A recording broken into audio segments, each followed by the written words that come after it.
বন্ধুরা দেখো কড়া, বড় কড়াটা আজকে বার করেছি, মানে যে কড়াটা আমাদের রেগুলারে রান্না হয় তার থেকে এটা হচ্ছে বড় কড়া।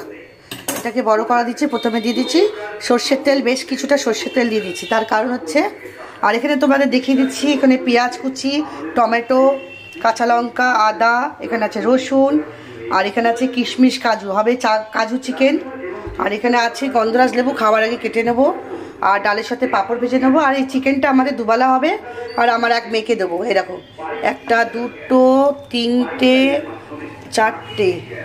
4টে লেগ পিস, আর এইগুলো আছে, এইগুলো 4টে আছে, এই যে এইগুলো আছে 4টে।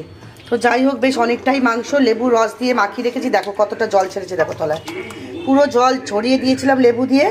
এই যে লেবু দিয়েছি এই কারণে হচ্ছে কি বলো তো, এই মুরগির মাংস যে আঁশটানি একটা গন্ধ থাকে সেটা আর থাকবে না। এবার আমি কি করব, তেলটা গরম হবে, গরম হলে পরে আমি ছেড়ে দেবো, দিয়ে নাড়াচাড়া করে করে নামাবো, তারপরে মশলা কষবো। এই দেখো তেলটা ভালো গরম হয়ে গেছে,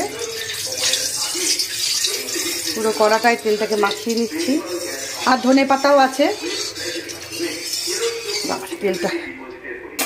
এবার আমি একটু এগুলোকে কি করব না, ভেজে নেব, তাতে কি হবে, স্বাদটা আরও বেশি বাড়বে। বুঝতে পারছো বন্ধুরা, আসলে অনেকটাই তো মাংসটা, আমাদের 2 কিলোর বলে বেশি আছে, ওটা 2.5 কিলো, 3 কিলো হবে ওটা। আমি ছেলেটা জিজ্ঞাসা করিনি।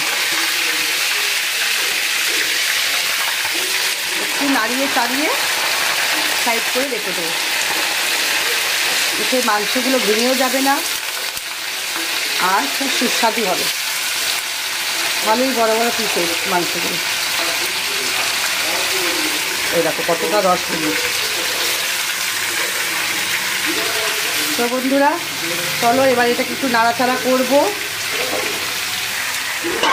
আর টক দই একটু আছে, টক দইও দেবো। সব মিলিয়ে মাংসটা খুব দারুণ রেসিপি হতে চলেছে।